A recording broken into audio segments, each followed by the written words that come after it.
Hello student, this is science के और आज के लेक्चर में हम डिस्कस करेंगे सॉल्युबिलिटी का सेकेंड पार्ट यानी कि solution of gas in liquid. यानी कि सॉल्युबिलिटी हमें किसका चेक करना है? गैस का।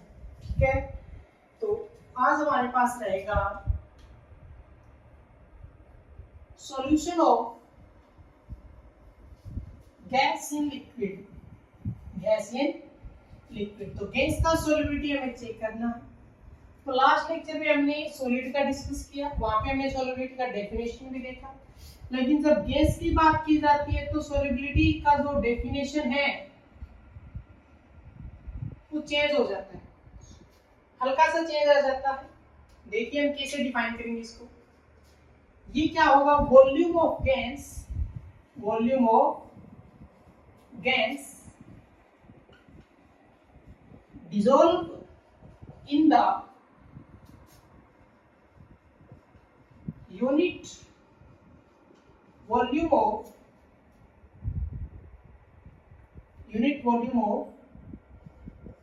a particular solvent to form the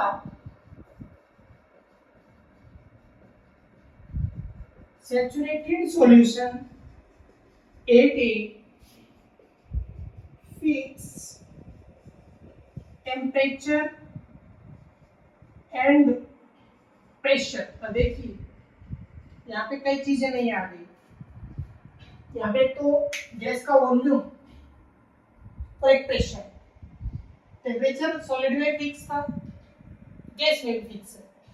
in gas में एक नई चीज और आ गई, प्रेशर, क्योंकि सॉलिड और लिक्विड को कंप्रेस नहीं किया जा सकता, वो ऑलरेडी कंप्रेस ही होते हैं। ठीक है, लेकिन गैस में स्पेस अच्छा होता है, पार्टिकल्स में जगह अच्छी होती है, तो उसको अच्छा खासा कंप्रेस किया जा सकता है। तो यहाँ पे एक पॉइंट और रोल प्ले करता है, वो होता है प्रेशर।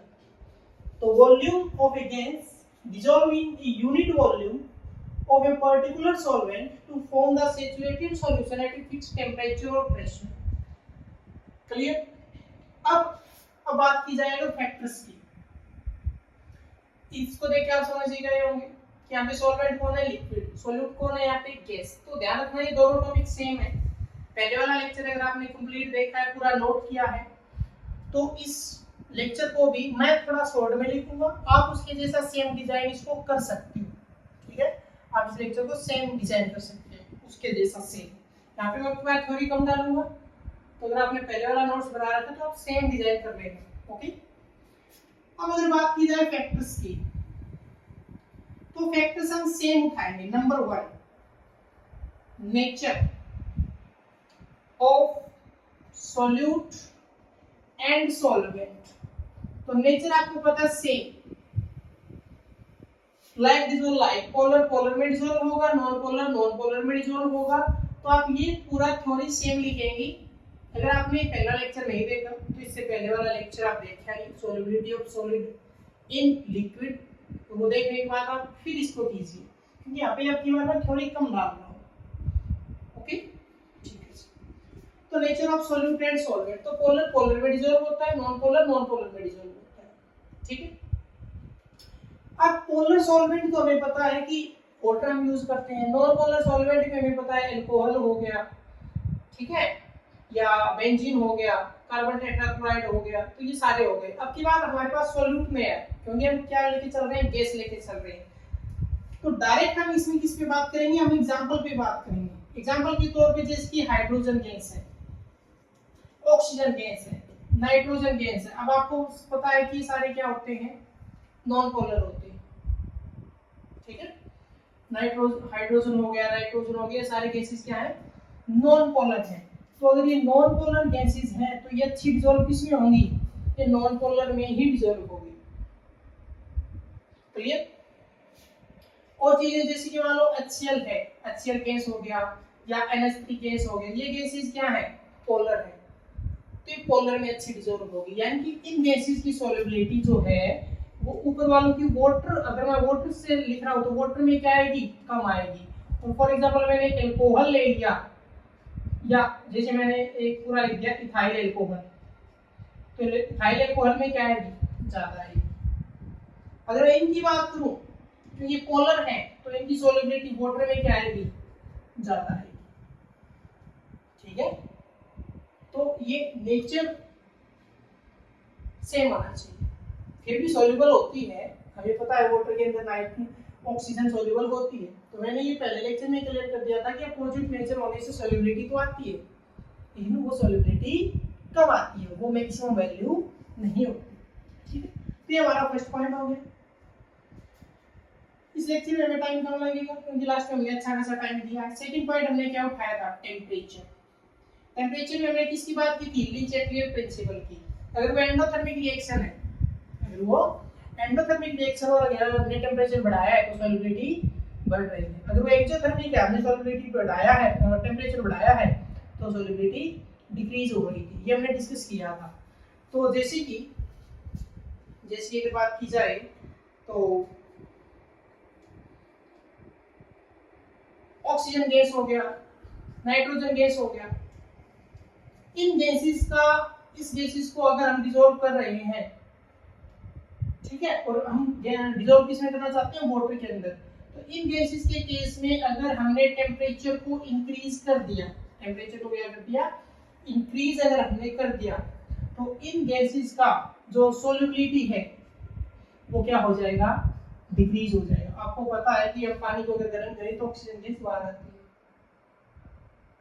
ठीक है, तो इस केस में वाटर में अगर हम इनको डिसॉल्व कर रहे हैं और अगर हमने टेम्परेचर इंक्रीज किया है तो सॉल्युबिलिटी जो है वो क्या आ जाएगी, डाउन आ जाएगी। और गैसेस जैसे कि हाइड्रोजन हो गया या इनर्ट गैसेस हो गई, क्या हो गई, इनर्ट गैसेस, इन केस में अगर हमने टेम्परेचर को इंक्रीज किया है तो जो सॉल्युबिलिटी है वो क्या हो जाएगी, इंक्रीज हो जाएगी। नोट कीजिएगा ये क्या डाटा बहुत ही कम है, थ्योरी आप पहले वाला सेम लिख सकते हो, इसमें कोई बड़ी बात नहीं है। एक दो का केस बना लो, एंडो का सेम केस बना लीजिए और अलग अलग पार्ट बना दीजिए। एक्सोथर्मिक अलग लिख लो, एंडोथर्मिक अलग लिख लो और सेम आप डिजाइन कर दीजिए।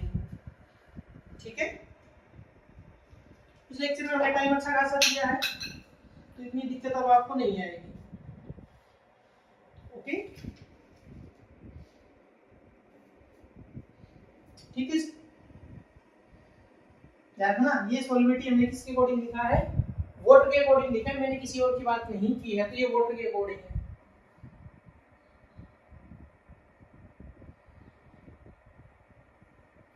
आगे बढ़ते हैं। अब उस वहां पे दो ही पॉइंट थे, अब यहाँ पे नया क्या आ गया, प्रेशर। तो इसमें हम एक पॉइंट और पढ़ेंगे, एक नया फैक्टर और पढ़ेंगे, वो क्या होगा, प्रेशर होगा। और प्रेशर के साथ यहाँ पर एक नया टॉपिक और आएगा, प्रेशर के साथ यहाँ पे एक नया टॉपिक और डिस्कस किया जाएगा। हाँ जी, थर्ड पॉइंट, प्रेशर। एक पॉइंट आप स्टार्टिंग में लिख लेना, ये जो थर्ड फैक्टर है प्रेशर, ये सॉलिड लिक्विड में इंक्लूड नहीं होता है क्योंकि सॉलिड ऑलरेडी कंप्रेस होता है, तो वहां पे प्रेशर का कोई रोल नहीं है। ये सेंटेंस आप अच्छे से डाल सकते हैं अपने आंसर को अच्छा बनाने के लिए। गैस भी रोल प्ले करता है क्योंकि गैस को अच्छा खासा कंप्रेस किया जा सकता है, गैस को कंप्रेस किया जा सकता है। तो मैं यहाँ पे चलो डाल देता हूँ, सॉलिड और liquid not affected by pressure because they already compress, but solubility of gas is depend on pressure, वो प्रेशर के ऊपर डिपेंड करती है। क्लियर, इसकी सॉल्युबिलिटी प्रेशर पर डिपेंड करेगी।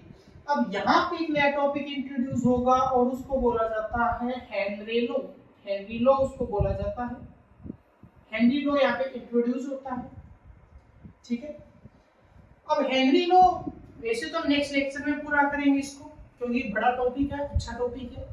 यहाँ से हम डायरेक्ट एक रिजल्ट डाल रहे हैं, डायरेक्ट हम एक रिजल्ट डाल रहे हैं। वो रिजल्ट क्या रहेगा, हेनरी लॉ के अकॉर्डिंग क्या रिजल्ट रहेगा गैस की सॉल्युबिलिटी का, और रिजल्ट रहेगा at a fix temperature, at a fix temperature if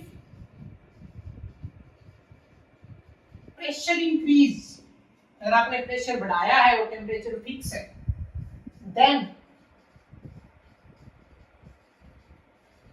solubility increase, solubility क्या होगा, इंक्रीज होगा। अगर आपने प्रेशर बढ़ाया है तो सॉल्युबिलिटी बढ़ेगा।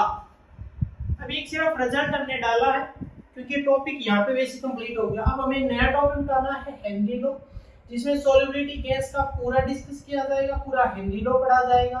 तो मिलते हैं नेक्स्ट लेक्चर के साथ।